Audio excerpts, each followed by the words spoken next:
Bro, నేను రోడ్ల మీద తాగుబోతుగా తిరిగేవాడిని బ్రో. నాకెవరూ విలువిచ్చేవారు కాదు, కుటుంబంలో అయినా బయటైనా. వీడొక జులాయి, ఊరికి అపకారి అని అంటుండేవారు. ఈరోజు నలుగురు నాకు విలువనిస్తున్నారు. ఇంట్లో మా నాన్న మర్యాదగా చూస్తున్నారు. దీని అంతటికీ మూల కారణం ఎవరనుకుంటున్నారు? ఆమె మాత్రమే.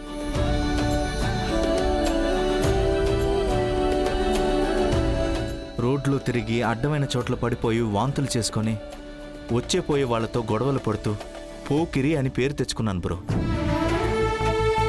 వీరా ఈరోజు నన్ను ఒక బిజినెస్ మ్యాన్గా మార్చేసింది.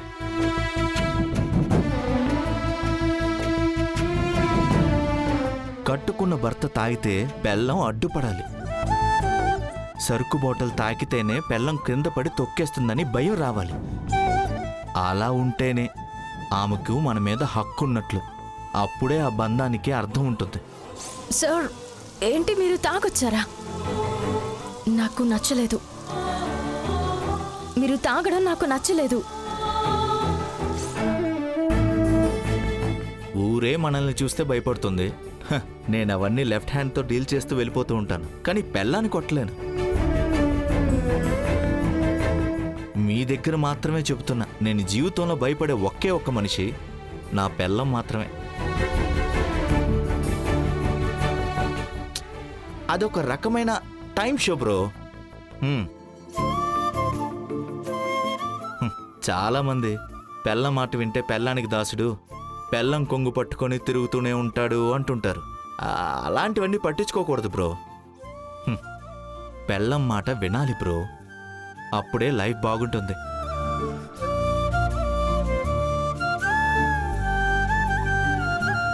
మాధవా, వెళ్దామా? సరే bro, take care. Okay bro. నేను తాగనే లేదు, ఎందుకు తాగినట్టు వెళ్ళపిస్తున్నావు? రా, ఏం ఆలోచిస్తున్నావురా? ఇదిగో చూడు, కొందరు వస్తుంటారు, బాగా తాగేసి వెళ్ళిపోతారు. పోగానే వాళ్ళని మర్చిపోతుంటారు. మన కోసం వెయిట్ చేస్తారా వాళ్ళు? అవేం పట్టించుకోకూడదురా. నీకున్న కన్ఫ్యూజన్కి, సమస్యకి పొద్దు పొడిచేదాకా తాగితే గానీ సరిపోదు. బుద్ధిగా తాగు. తాగు, తాగరా, తాగా.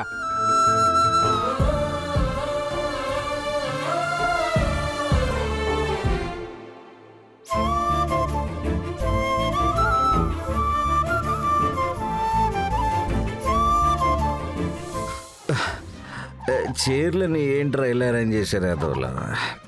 సర్లే, ఏ పని సరిగ్గా చేయరు. ఎవరమ్మా అదే? సారీ బేబీ, మా ఫ్యామిలీ చేసిన పని కారణంగా నన్ను తప్పుగా అనుకోవద్దు.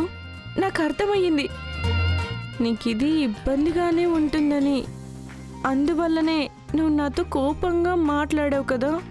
కానీ ఇక నుండి అలాంటివేవి జరగవు బేబీ.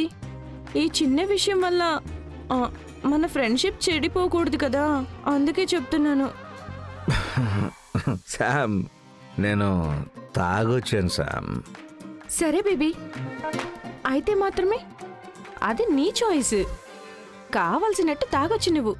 అంతేకాక పెళ్లి జరగబోతుంది, ఫ్రెండ్స్ పార్టీ అడుగుంటారు, ఎంజాయ్ చేయొచ్చు బేబీ. ఇది ఇప్పుడే కాదు, ఎన్నటికీ అడగను నేను. కట్టుకున్న భర్త తాగితే పెళ్ళం అడ్డుపడాలి. సరుకు బాటిల్ తాకితేనే పెళ్ళం క్రింద పడి తొక్కేస్తుందని భయం రావాలి. అలా ఉంటేనే ఆమెకు మన మీద హక్కున్నట్లు. అప్పుడే ఆ బంధానికి అర్థం ఉంటుంది.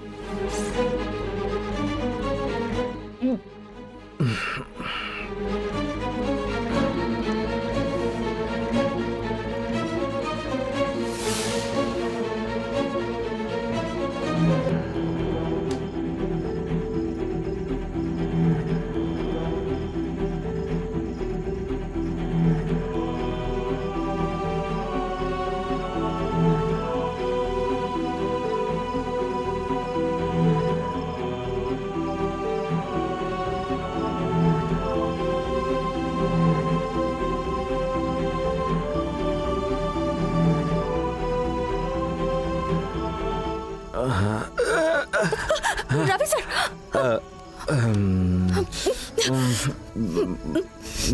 సార్ తాగొచ్చారా? ఎందుకు సార్ ఇలా చేస్తారు? మీలో మార్పు అనేదే రాదా? జాన్సమ్మ మీతో ఎంత ప్రేమగా ఉంటున్నారు. మీరు మీ గురించి ఆలోచించకపోయినా పర్లేదు, జాన్సమ్మ గౌరవ మర్యాదల గురించి ఆలోచించాలి. దీనివల్ల ఎన్నిసార్లు గొడవలయ్యాయి. నేను ఎన్నిసార్లు చెప్పుంటాను, మీరు మారరా? ఇప్పుడు ఇంతమంది వచ్చిన ఈ ప్రదేశంలో పెళ్లి కొడుకు ఇలాగే తాగి తిరుగుతున్నాడంటే చూసిన వాళ్ళు ఎలాంటి మాటలంటారు సార్? అప్పుడు కూడా మిమ్మల్ని ఎవరు తప్పుగా మాట్లాడరు, జాన్సమ్మదే తప్పనంటారు. అందుకోసమైనా మీరు కొంచెం మార్చుకోవచ్చు కదా సార్. మీకు రేపు పెళ్లి జరగబోతుంది. మిమ్మల్ని నమ్మి ఒక ఆడపిల్ల కూడా రాబోతుంది. ఇంకా బాధ్యత లేకుండా ఉంటే ఎలా? మీకెన్నిసార్లు చెప్పమంటారు? సరే, ఎవరు చెప్తే వింటారు మీరు? కట్టుకున్న భర్త తాగితే బెల్లం అడ్డుపడాలి. అలా ఉంటేనే ఆమెకు మన మీద హక్కున్నట్లు. అప్పుడే ఆ బంధానికి అర్థం ఉంటుంది. ఛ!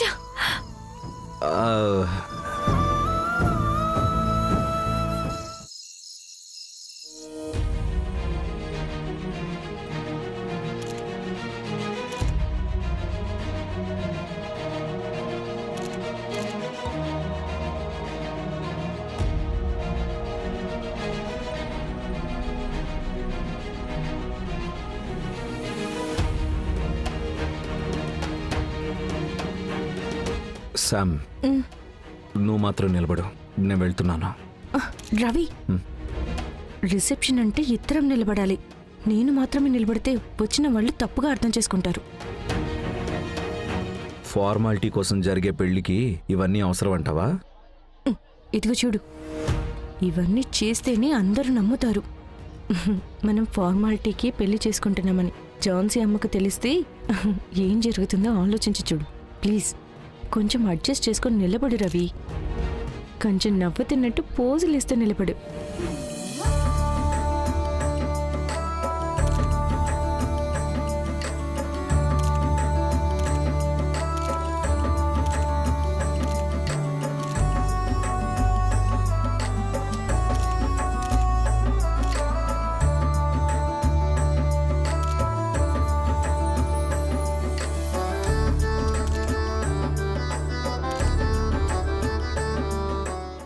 ఝాన్సీ అమ్మ, మీరు రండి, ఫోటో తీసుకుందాం.